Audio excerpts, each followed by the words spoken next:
नमस्ते। मैं आज कक्षा 9 की हिंदी पाठ्य पुस्तक स्पर्श भाग 1 की कविता आदमी नामा को लेकर प्रस्तुत हुआ हूं और इनके जो कवि हैं वे नजीर अकबराबादी हैं। ये जो कविता है आदमी नामा एक बहुत ही लंबी कविता है, लेकिन इस पाठ्य पुस्तक में इनके 4 छंदों को लिया गया है। तो आदमी नामा का अर्थ है मनुष्यता, यानी इस कविता के माध्यम से आदमी के स्वरूपों का, उनके व्यवहारों का वर्णन किया है। कवि ने आदमी के सकारात्मक और नकारात्मक दोनों व्यवहारों का वर्णन करते हुए इस कविता के माध्यम से मनुष्य के जीवन में जो होने वाले व्यवहार है उनका वर्णन किया है। तो इससे पहले हम लोग नजीर अकबराबादी के विषय में कुछ संक्षिप्त चर्चा करेंगे कि इनका जन्म जो है वो दिल्ली में 1735 ईस्वी में हुआ है और इनका जो देहांत हुआ है वो 1830 ईस्वी में। इनकी कविताओं में राष्ट्रीय एकता को देखा जा सकता है, जिसमें कई जातियों का, कई प्रदेश, कई भाषाएं, कई परंपराओं के होने के बावजूद भी इनमें एकता बनी हुई है। इनके जो कविताएं हैं वे मनुष्यता के जीवन को बहुत ही गहरी संवेदनाओं को प्रकट करने वाली है। साधारण आदमी जिस तरह से रहते हैं, किस तरह से पारंपरिक विषयों को निभाते हैं, इन सभी का वर्णन करते हुए इस कविता में दिखाया गया है। और नजीर अकबराबादी वे नज्म बहुत ही जल्दी रचते थे। कभी जो जाते थे, कहीं बाहर निकलते थे, तो कुछ व्यापारी लोग जो सामान वगैरह बेचते थे वे भी उनसे एक बार नज्में कहने के लिए कह देते थे और तुरंत ही उसे रचकर सुना भी देते थे। और उनके रचे हुए नज्मों को व्यापारी लोग उनके नज्म को गा करके, सुना करके व्यापारी लोग बेचते भी थे। तो आदमी नामा को पढ़ने से पहले इनके 4 जो छंद हैं, इनके भावार्थ को जानने से पहले इनके कुछ शब्द हैं जो अधिकतर उर्दू के शब्द हैं, तो उनके अर्थ को जानना बहुत ही आवश्यक है। तो सबसे पहले हम लोग देखेंगे कि बादशाह यानी राजा, मुफलिस यानी गरीब, दरिद्र, गदा यानी भिखारी, फकीर, जरदार यानी दौलतमंद, धनी, बेनवा यानी कमजोर, नियमत यानी स्वादिष्ट भोजन, इमाम यानी नमाज पढ़ाने वाला, ताड़ता यानी भाप लेना, निगाह रखने वाला, खुद बाखवां कुरान का अर्थ बताने वाला, अशरफ यानी शरीफ का बहुवचन है, शरीफ यानी अच्छे इंसान, ईमानदार, साहिबे इज्जत यानी इज्जतदार, शाह यानी राजा, सम्राट, वजीर यानी मंत्री, मुरीद यानी भक्त, शिष्य, पीर यानी धर्मगुरु, संत, नजीर का अर्थ है कवि का नाम है नजीर, यहां वो कविता में पढ़ने के समय में आएगा। जान वारना यानी प्राण न्यौछावर करना, प्राण दे देना, कार्य यानी काम, कार्य, दिल पजीर यानी दिल को लुभाने वाला। तो इस तरह से इनके कविताओं में जो शब्द आए हुए हैं उनके ये अर्थ हुए। अब इससे पहले भावार्थ जानने से पहले एक बार पाठ वाचन कर लिया जाए इस कविता को, दुनिया में बादशाह है सो है वह भी आदमी, और मुफलिस वो गधा है सो है वो भी आदमी। जरदार बेनवा है सो है वो भी आदमी, नियमत जो खा रहा है सो है वो भी आदमी, टुकड़े चबा रहा है सो है वो भी आदमी। मस्जिद भी आदमी ने बनाई है या मियां, बनते हैं आदमी ही इमाम वो खुद बाखवां। पढ़ते हैं आदमी ही कुरान और नमाजियां, और आदमी ही उनकी चुराते हैं जूतियां। जो उनको ताड़ता है सो है वो भी आदमी। या आदमी पे जान को वारे हैं आदमी, और आदमी पे तेग को मारे हैं आदमी। पगड़ी भी आदमी की उतारे हैं आदमी, चिल्ला के आदमी को पुकारे हैं आदमी। और सुन के दौड़ता है सो वो भी है आदमी। लास्ट छंद है, असराफ और कमीने से ले साहता वजीर, ये आदमी ही करते हैं सब कारे दिल पजीर। या आदमी मुरीद है और आदमी ही पीर, अच्छा भी आदमी ही कहता है ये नजीर। और सब में जो बुरा है सो है वो भी आदमी। तो इस तरह से ये पाठवाचन है, और इस पाठवाचन के बाद हम लोग एक एक छंद के भावार्थ को जानेंगे। तो सबसे पहला छंद जो है, दुनिया में बादशाह है सो है वह आदमी। यानी नजीर जी आदमी के सकारात्मक और नकारात्मक दोनों व्यवहारों का वर्णन किया है। उनका मानना है कि इस दुनिया में जो भी आए हैं, जो भी जन्म लिए हैं, जो मनुष्य के रूप में जन्म लिए हैं, वे तो बादशाह भी हुए हैं और फकीर भी हुए हैं। यानी दुनिया में जो बादशाह है वह भी आदमी ही है, यानी कि जो राजा है वह भी आदमी ही है। और मुफलिस वो गधा है सो है वो भी आदमी। मुफलिस यानी गरीब, और गधा यानी भिखारी, फकीर। यानी जो गरीब है, जो फकीर है, जो भिखारी है, वो भी आदमी ही है, मनुष्य ही है, कोई अलग नहीं है। जो राजा है वह भी मनुष्य है, और जो गरीब है, निर्धन है, जो भिखारी है, वह भी मनुष्य ही है, कोई दूसरा नहीं है। जरदार बेनवा है सो है वो भी आदमी, नियमत जो खा रहा है सो है वो भी आदमी। जरदार बेनवा है सो है वो भी आदमी। बेनवा यानी कमजोर, और जरदार यानी दौलतमंद, धनी। जो व्यक्ति, जो आदमी धनी है, दौलतमंद है, वो भी आदमी ही है। और जो कमजोर व्यक्ति है, जिसे कोई मदद नहीं करता हो, जो कमजोर व्यक्ति है, वह भी आदमी ही है, मनुष्य ही है।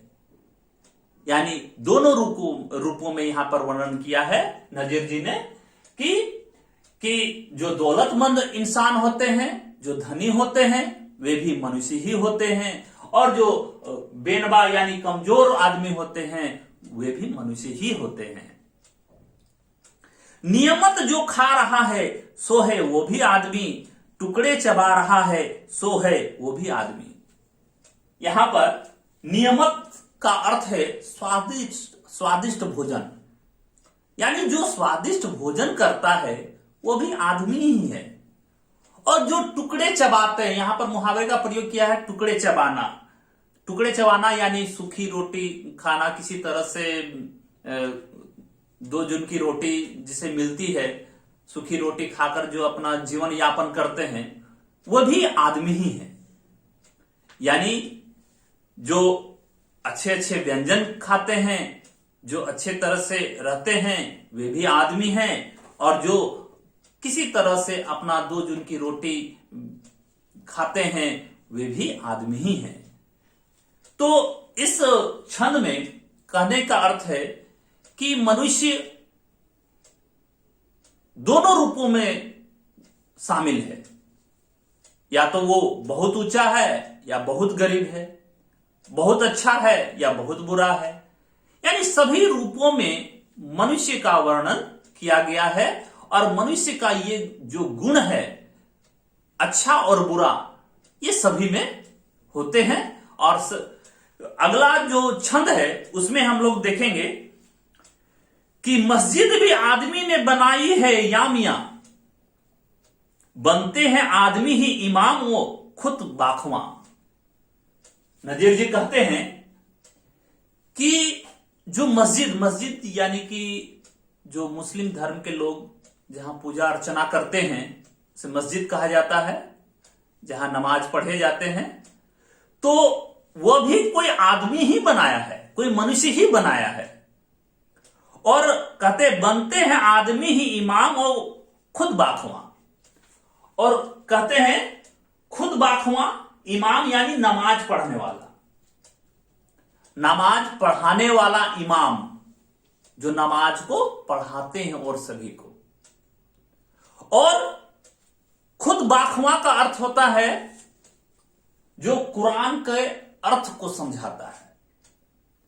यानी कि इमाम और कहते खुद बाखवा, ये जो दोनों होते हैं वे दोनों इंसान ही होते हैं, मनुष्य ही होते हैं, आदमी ही होते हैं, ये कोई दूसरा नहीं होता। और कहते हैं पढ़ते हैं आदमी ही कुरान और नमाजिया, यानी जो मस्जिद के अंदर जो कुरान पढ़ते हैं, नमाज पढ़ते हैं, तो वे भी आदमी ही हैं, कोई दूसरा नहीं है। यानी नमाज पढ़ाने वाला, कुरान के अर्थ को समझाने वाला भी आदमी है, और जो नमाज पढ़ने वाला है और जो कुरान को पढ़ने वाला वे भी आदमी ही है। अगला कहते हैं और आदमी ही उनकी चुराते हैं जूतियां। ये भी देखिए कि कुछ ऐसे इंसान हैं जो कुरान पढ़ते हैं, नमाज पढ़ते हैं, कई सद्गुण करते हैं, और कुछ ऐसे भी व्यक्ति हैं जो नमाज पढ़ने जाते हैं, जो बाहर जूता चप्पल खोले हुए रहते हैं, उनको चुराने का भी काम करते हैं। यानी मनुष्य के यहां दूसरा रूप को प्रकट किया गया है कि एक तरफ कुरान भी, नमाज भी पढ़ते हैं, और कुछ ऐसे भी व्यक्ति हैं जो उनके जूते चप्पल भी चुरा लेते हैं। जो उनको ताड़ता है सो है वो भी आदमी, और जो जूतों को चुराते हुए देखता है यानी निगाह रखता है वो भी आदमी ही है। यानी भांप लेना मतलब यहां दिया हुआ है कि ताड़ता यानी भांप लेना, निगाह रखने वाला। जो निगाह रखने वाला है वो भी आदमी ही है। यानी यहां दोनों अर्थ में प्रकट किया है। अच्छे लोग भी हैं जो नमाज पढ़ते हैं, कुरान पढ़ते हैं, कुरान को समझाते हैं, नमाज पढ़वाते भी हैं, वो भी आदमी हैं, और जूते जो चुराते हैं वो भी आदमी ही है। यानी और जो उसको देखता है, निगाह रखता है, वो भी आदमी है। यानी यहां दोनों रूपों का वर्णन किया गया है। अगला छंद यदि देखते हैं, अगला छंद, या आदमी पे जान को वारे हैं आदमी, और आदमी पे तेग को मारे हैं आदमी। देखिए यहां दोनों स्वरूप को किस प्रकार वर्णन किए हैं नजीर जी ने कि जो आदमी पे जानवारे, यानी आदमी जानवारे का मतलब है जो आदमी अपने जान को न्यौछावर कर देने वाला। जान वारना मतलब प्राण को न्यौछावर कर देने वाला है, तो वो भी आदमी ही है। और आदमी पे तेग को मारे हैं आदमी, और जो आदमी को अपनी तलवार से दूसरे की हत्या भी करते हैं वे भी आदमी ही है। यानी जान बचाने वाला भी आदमी है और जान लेने वाला भी आदमी ही है, मनुष्य ही है। यानी कितना रूप का परिवर्तन है इसको समझ सकते हैं।